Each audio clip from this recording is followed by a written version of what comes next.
Eastern magic അവനിലേക്ക് സ്വാഗതം. നമ്മുടെ ന്യൂ ജനറേഷനിലെ കുട്ടികളെല്ലാം തന്നെ ഇപ്പോൾ ഒരുപാട് എക്സ്പോഷർ കിട്ടുന്ന ആൾക്കാരാണ്. കാര്യം ഒരുപാട് മാധ്യമങ്ങളുമായിട്ട് നമുക്ക് ഇപ്പോൾ ബന്ധമുണ്ട്. അപ്പോൾ ഇപ്പോഴത്തെ വളർന്നു വരുന്ന തലമുറയ്ക്കാണെങ്കിലും എല്ലാം തന്നെ ഇപ്പോൾ ടെലിവിഷൻ പോലുള്ള മാധ്യമങ്ങൾ, പിന്നെന്താ പറയുക, പുസ്തകങ്ങൾ, പിന്നെ ഇൻ്റർനെറ്റ്, മറ്റു കാര്യങ്ങൾ, അപ്പോൾ എല്ലാം വിരൽത്തുമ്പിലാണ്. അപ്പോൾ പല കാര്യങ്ങളും ചുറ്റും നടക്കുന്നത് പെട്ടെന്ന് തന്നെ ഗ്രഹിക്കാനും മനസ്സിലാക്കാനും സാധിക്കുന്നുണ്ട്. ഇപ്പോൾ ഭക്ഷണ കാര്യത്തിലും അങ്ങനെ തന്നെയാണ്. ഭക്ഷണ കാര്യം എന്ന് പറയുമ്പോൾ സാധാരണ നമുക്ക് പണ്ടൊക്കെ ആണെങ്കിൽ നമ്മുടെ വീട്ടിൽ അമ്മ ഉണ്ടാക്കുന്ന ഭക്ഷണം മാത്രം, പിന്നെ നാട്ടിൻപുറങ്ങളിലാണെങ്കിലും അല്ലെങ്കിൽ നമ്മൾക്ക് അങ്ങനെ ഒരു ബാക്ക്ഗ്രൗണ്ട് ഉണ്ടെങ്കിൽ നമ്മൾ കഴിച്ച് ശീലിച്ച വിഭവങ്ങൾ അത് തന്നെയാണ് തലമുറകളായി കൈമാറി വരുന്നത്. അങ്ങനെയൊക്കെ. പക്ഷേ ഇപ്പോൾ അങ്ങനെയല്ല. ഇപ്പോൾ പല കടകളിലും പോയി പുതിയ വിഭവങ്ങൾ കഴിക്കുന്നു, ഒരുപാട് യാത്ര ചെയ്യാനുള്ള അവസരങ്ങൾ കിട്ടുന്നു, അപ്പോഴും പുതിയ വിഭവങ്ങൾ കഴിക്കാൻ സാധിക്കുന്നു. പിന്നെ അല്ലാണ്ട് തന്നെ ടെലിവിഷൻ പോലുള്ള മാധ്യമങ്ങളിലൂടെ പുതിയ വിഭവങ്ങൾ തയ്യാറാക്കുന്നത്, ഇൻ്റർനാഷണൽ ആയിട്ടുള്ള വിഭവങ്ങൾ തയ്യാറാക്കുന്നത് അങ്ങനെയുള്ള ഇൻ്റർനാഷണൽ ചാനൽസിലൂടെ നമുക്ക് കാണാൻ സാധിക്കുന്നു. അങ്ങനെ ഒരുപാട് കാര്യങ്ങൾ ഗ്രഹിക്കാനും മനസ്സിലാക്കാനും അത്തരം കാര്യങ്ങൾ വാങ്ങി കഴിക്കണം അല്ലെങ്കിൽ ഉണ്ടാക്കി നോക്കണം എന്നൊക്കെ തോന്നുന്ന ഒരു കാലഘട്ടത്തിലൂടെയാണ് നമ്മൾ കടന്നുപോയിക്കൊണ്ടിരിക്കുന്നത്.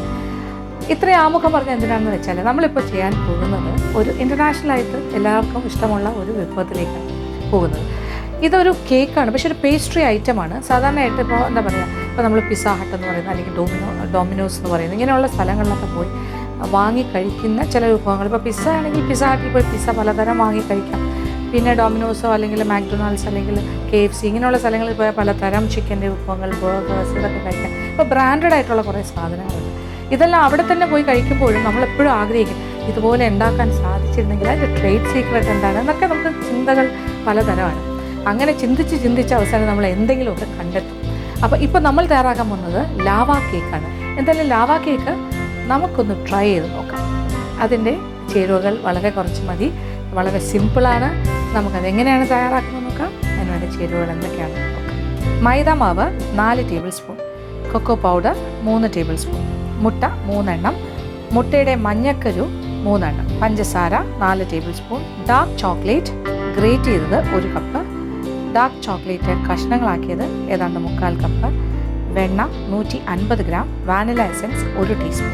അപ്പോൾ അടുപ്പ് കത്തിച്ചിട്ട് ഒരു പാത്രത്തിലേക്ക് ചോക്ലേറ്റും വെണ്ണയും, അതായത് 1 കപ്പോളം ഗ്രേറ്റ് ചെയ്ത ചോക്ലേറ്റ്, 1 കപ്പ് 240 ml 1 കപ്പ് ഉരച്ചെടുത്തതാണ്. അതിനോടൊപ്പം നമ്മളൊരു 150 ഗ്രാം വെണ്ണ ക്യൂബ്സായിട്ട് കുറച്ചത്. അപ്പോൾ ഈ വെണ്ണ ഒന്ന് മെൽറ്റാകണം. അപ്പോൾ ചെറിയ തീയിൽ വെച്ചിട്ട്, വളരെ ചെറിയ തീയിൽ നമ്മൾ വെണ്ണയും ഈ ഗ്രേറ്റഡ് ചോക്ലേറ്റും കൂടി ചേർത്ത് യോജിപ്പിച്ച് അതിനെ ഒന്ന് ഉരുക്കിയെടുക്കുക, മെൽറ്റ് ചെയ്തെടുക്കുക. അപ്പോൾ ഇനിയിപ്പോൾ ഈ വെണ്ണ ഉരുകും, അതിനോടൊപ്പം തന്നെ ചോക്ലേറ്റ് നന്നായിട്ട് മെൽറ്റായി അതിങ്ങനെ ലൂസായിട്ട് വരും. അതാണ് ആദ്യത്തെ കാര്യം. മെൽറ്റായി കഴിഞ്ഞു ഏതാണ്ട്. ഇനി അടുപ്പിൽ നിന്ന് മാറ്റാം. ഈ ചൂട് കൊണ്ട് തന്നെ വെണ്ണ ഉരുകിക്കോളും. ബാക്കിയുള്ള വെണ്ണയും കൂടി ഉരുക്കി കിട്ടും. ഇനി കൂടുതൽ സമയം നമ്മൾ അടുപ്പിൽ വെക്കേണ്ട ആവശ്യമില്ല. ഞാൻ ഓഫ് ചെയ്തു. കുറച്ച് വെണ്ണ ബാക്കിയുണ്ട്. അത് പക്ഷേ നല്ല ചൂടായി കിടക്കുകയാണ്. ഈ ചോക്ലേറ്റിൻ്റെ സോസ് മാതിരി അതിനോടൊപ്പം കിടന്ന് നന്നായിട്ട് ഉരുക്കും. അപ്പോൾ ഇതൊരു സൈഡിലേക്ക് മാറ്റി വയ്ക്കുക. അപ്പോൾ നമ്മുടെ മെൽറ്റഡ് ചോക്ലേറ്റ് വിത്ത് ബട്ടർ ഇതൊരു സൈഡിലിരുന്ന് തണുക്കണം, ഒന്ന് കൂളാകണം. ഈ ഒരു ടെമ്പറേച്ചർ മാറി ഒരു റൂം ടെമ്പറേച്ചറിലേക്ക് വരണം. അപ്പോൾ ഒരു കാര്യം കഴിയും, ഫസ്റ്റ് സ്റ്റെപ്പ്. അപ്പോൾ നമ്മളിനി എഗ് ബീറ്റ് ചെയ്യാൻ പോവാണ്, മുട്ട അടിച്ച് പതപ്പിക്കാൻ പോവാണ്. അപ്പോൾ ആദ്യം 3 മുട്ട, ഇത് ഹോൾ എഗ്സ് ആണ്, മുട്ടയുടെ മഞ്ഞയും വെള്ളയും കൂടി ചേർത്ത്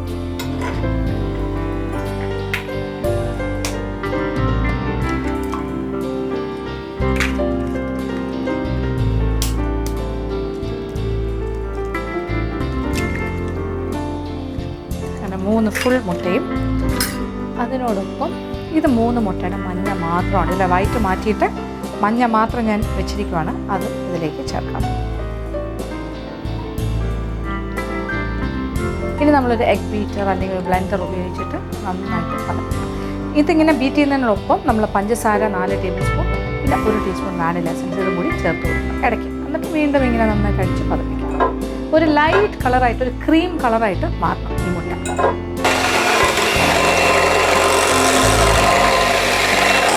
ഇനി നമുക്ക് പഞ്ചസാര ചേർത്ത് കൊടുക്കാം. ഇത് 4 ടേബിൾ സ്പൂൺ പഞ്ചസാര അളന്ന് വെച്ചതാണ്, ഗ്രാന്യൂൾസ് പൊടിയല്ല, അതും ചേർക്കും.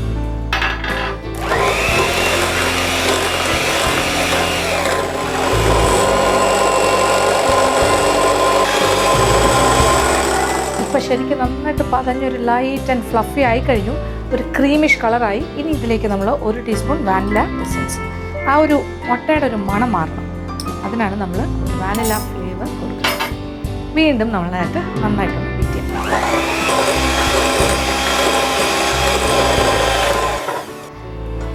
അപ്പോൾ നമ്മുടെ മുട്ട പതപ്പിച്ച് കഴിഞ്ഞിട്ട് ഒരു കാര്യം കൂടി ചെയ്യാനുണ്ട്. മുട്ട പതച്ചുകൊണ്ടിരിക്കുകയാണ് ഞാൻ. അതിനിടയ്ക്ക് ഞാനൊരു കാര്യം ചെയ്യാൻ പോകുന്നു. അതായത് ഇത് 4 ടേബിൾ സ്പൂൺ മൈദാമാവ്, ഇതിലേക്ക് 3 ടേബിൾ സ്പൂൺ കൊക്കോ പൗഡർ,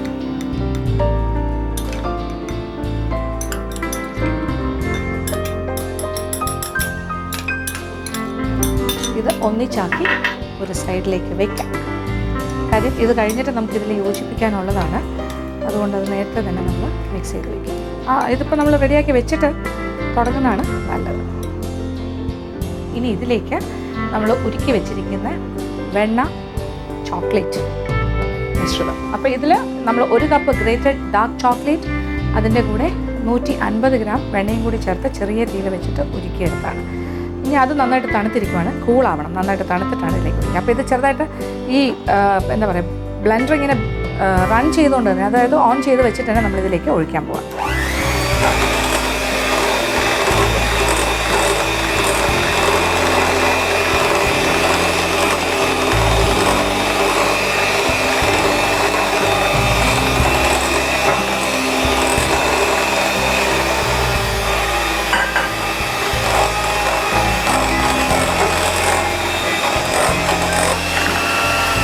അങ്ങനെ ചോക്ലേറ്റും കൂടി ചേർത്ത് വീണ്ടും ബീറ്റ് ചെയ്തു. അപ്പോൾ ചോക്ലേറ്റും മെൽറ്റഡ് ചോക്ലേറ്റും ഈ മുട്ടയുടെ കൂടെ നന്നായിട്ട് യോജിച്ച് കഴിഞ്ഞു.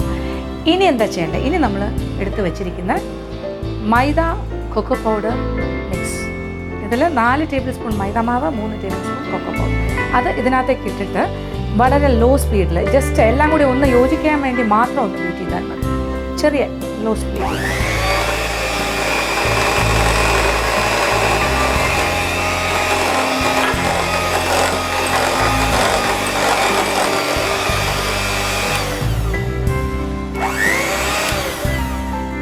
ഇത്രയേ ഉള്ളൂ കാര്യം.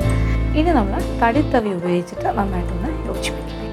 ഇനി ഈ ലാവ കേക്കിൻ്റെ പ്രത്യേകത എന്താണെന്ന് വെച്ചാൽ വളരെ ശ്രദ്ധിച്ച് കേൾക്കുക. ഇത് ഒരുപാട് സമയം ബേക്ക് ചെയ്യരുത്. ബേക്ക് ചെയ്ത് കഴിഞ്ഞാൽ അകത്തെ ഭാഗം ഇങ്ങനെ വളരെ ലൂസായിട്ട് കിട്ടില്ല, ആ അകവും എല്ലാം നന്നായിട്ട് ഹാർഡായി പോകും. അതുകൊണ്ട് ഏറ്റവും, അതായത് 180 ഡിഗ്രി ചൂടിൽ, 180 ഡിഗ്രി ചൂടിൽ 13 മിനിറ്റ് മാത്രം ബേക്ക് ചെയ്യുക. കറക്റ്റ് 13. നമുക്ക് തോന്നും ഇത് വെന്തിട്ടില്ലല്ലോ എന്നൊക്കെ തോന്നും, പക്ഷേ വേഗാത്തതല്ല, അകഭാഗം അങ്ങനെയാണ് ഇരിക്കേണ്ടത്. പിന്നെ അത് ഡീമോൾഡ് ചെയ്യാൻ കുറച്ച് പാടാണ്, ഇളക്കിയെടുക്കാനായിട്ട്. അപ്പോൾ സാധാരണയായിട്ട് ഇപ്പോൾ ഡോമിനോസ് പോലെ അങ്ങനെയുള്ള സ്ഥലങ്ങളിലൊക്കെ അവരെല്ലാം ഈ ഡിസ്പോസിബിൾ മോൾഡിൽ തന്നെയാണ് ഉണ്ടാക്കുന്നത്. ഇപ്പോൾ സിൽവർ ഫോയിലിൻ്റെ മോൾഡുകൾ കിട്ടും ഷേപ്പുള്ള, അതിനകത്ത് വെച്ചിട്ട് അങ്ങ് ബേക്ക് ചെയ്യുകയാണെങ്കിൽ അതോടുകൂടിയാണ് കൊടുക്കുന്നത്. അപ്പോൾ അതിൽ നിന്നും ഇങ്ങനെ സ്കൂപ്പ് ചെയ്ത ആൾക്കാർ കഴിക്കും. അപ്പോൾ ഡീമോൾഡ് ചെയ്ത് എടുക്കണമെന്നുണ്ടെങ്കിൽ കുറച്ച് അധ്വാനമാണ്, പക്ഷേ ഞാനൊരു ശ്രമം നടത്താൻ പോവാണ് ഡീമോൾഡിങ്ങിന്. അപ്പോൾ ഞാനൊരു സിലിക്കോണിൻ്റെ മോൾഡാണ് ഇവിടെ ഉപയോഗിക്കുന്നത്. ആദ്യം നമ്മൾ കുറച്ച് മാവ്, കുറച്ച് ബാറ്റർ ഓരോ മോൾഡിലും ഒഴിക്കും.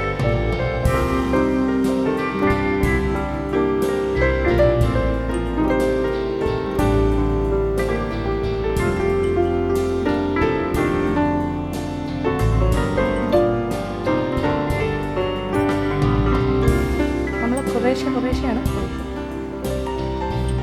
അപ്പോൾ ചോക്ലേറ്റിൻ്റെ ഒരു ക്യൂബ് ഇങ്ങനെ അതെടുത്തിട്ട് അതിനെ ഇങ്ങനെ 1, 2, 3 ആയിട്ട് ഇങ്ങനെ മുറിച്ചിട്ടാലും മതിയാണ്. എത്ര വേണമെങ്കിലും ഇടാം നമുക്ക്. ഇങ്ങനെ ഓരോ മോൾഡിനകത്തും നമ്മൾ ചോക്ലേറ്റിൻ്റെ ക്യൂബ്സ് ഇങ്ങനെ ഫില്ല് ചെയ്യും.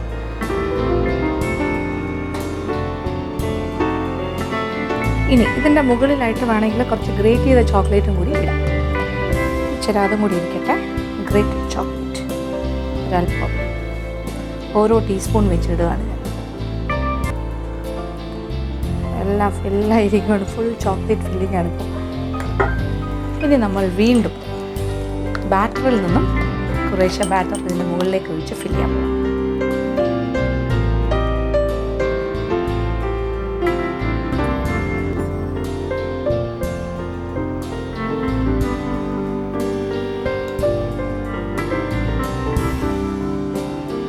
നമ്മൾ വെച്ച ചോക്ലേറ്റിൻ്റെ പീസസും ഗ്രേറ്റഡും എല്ലാം അകത്തേക്ക് പോയി കഴിഞ്ഞു. നടുക്ക് ഒരു ഫില്ലിങ് പോലെ ആയി.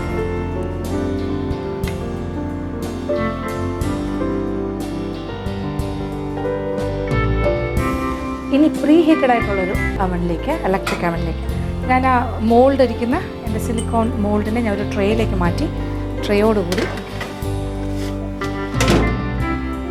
അവനിലേക്ക് കയറ്റി കഴിഞ്ഞു. അപ്പോൾ കറക്റ്റ് 13 മിനിറ്റ് 180 ഡിഗ്രി ചൂട്. അതാണ് ഇനിയിപ്പോൾ നമ്മൾ ബേക്കിംഗ് ടൈം കൊടുക്കാൻ പോകുന്നത്. അതാകുമ്പോൾ മുകൾ ഭാഗം ചെറുതായി ഒന്ന് സെറ്റാകും, അടിഭാഗവും സെറ്റാകും, ഉള്ളിൽ നല്ല ചോക്ലേറ്റ് എല്ലാം മെൽറ്റ് ചെയ്തിങ്ങനെ ലൂസായിട്ട്. അത് കഴിഞ്ഞിട്ട് പുറത്തേക്ക് എടുക്കുന്നു, ഒരല്പം സമയം തണുക്കാനായിട്ട് കൊടുക്കുന്നു, ഒരു 5 മിനിറ്റെങ്കിലും. അത് കഴിഞ്ഞിട്ടാണ് ഞാൻ പതുക്കെ ഡിമോൾഡ് ചെയ്യാൻ പോകുന്നത്. അത് കഴിഞ്ഞിട്ട് ആ ചൂടോടുകൂടി തന്നെ കഴിച്ചാൽ ഏറ്റവും സ്വാദായിരിക്കും. നല്ല ലൂസായിട്ടുള്ള ചോക്ലേറ്റ് ആകുന്നത്. അപ്പോഴാണ് ശരിക്കുള്ള ലാവ കേക്ക് ആകുന്നത്. എന്തായാലും ഇനി നമ്മൾ വെയിറ്റ് ചെയ്യാം. 13 മിനിറ്റ്സ് 13 മിനിറ്റ് സമയം. അപ്പോൾ നമ്മൾ ലാവ കേക്ക് പുറത്തേക്ക് എടുത്തു കഴിഞ്ഞു. കറക്റ്റ് 13 മിനിറ്റ്സ് 13 മിനിറ്റ് സമയമേ കൊടുത്തുള്ളൂ. ഇപ്പോൾ അത് പുറത്തെടുത്ത് ഒരു 5 മിനിറ്റ് തണുക്കാനായിട്ട് വെച്ചിരിക്കുകയാണ്. ഒരല്പം ഒന്ന് തണുക്കട്ടെ. നന്നായിട്ട് തണുത്ത് കഴിഞ്ഞാൽ അതിൻ്റെ ആ ഒരു ടേസ്റ്റ് എല്ലാം അത്രയും കിട്ടില്ല. അപ്പോൾ ആ ഒരു ചൂടോടുകൂടി തന്നെ കഴിക്കണം. പക്ഷെ എന്നാലും ഒരു 5 മിനിറ്റ് സമയം നമുക്ക് കൊടുക്കാം. ഒരു കേക്ക് ഞാൻ എടുത്തു, ഒരു ലാവ കേക്ക് 2 ആയിട്ട് കട്ട് ചെയ്തു. നോക്കൂ, അകത്ത് ആ ലാവ ഇങ്ങനെ ഒലിച്ചിങ്ങനെ വരുന്നുണ്ടോ? അതാണ് മോൾട്ടൺ ചോക്ലേറ്റാണ്. ചോക്ലേറ്റ് ഇങ്ങനെ എന്താ പറയുക, ഇങ്ങനെ മെൽറ്റഡായിട്ട് അകത്തിരിക്കുവാണ്. പുറമേ ഉള്ള ആ കേക്ക് അകത്തെല്ലാം ഇങ്ങനെ സോഫ്റ്റ് സെൻറ്ററാണ്, ഇങ്ങനെ മെൽറ്റഡ് ചോക്ലേറ്റ്. ഇതാണ് ലാവ കേക്ക് എന്ന് ഈ കേക്കിന് പേര് വരുന്നത് തന്നെ അങ്ങനെയാണ്. നമ്മൾക്ക് വീട്ടിൽ എളുപ്പത്തിൽ ഉണ്ടാക്കാമെന്ന് മനസ്സിലായില്ല. പക്ഷേ ഫുൾ ഓഫ് ചോക്ലേറ്റാണ്. ഇത് കുട്ടികൾക്ക് വളരെ വളരെ ഇഷ്ടമാണ്. അപ്പോൾ തീർച്ചയായിട്ടും പരീക്ഷിക്കുക, എല്ലാവർക്കും ഇഷ്ടമാവും.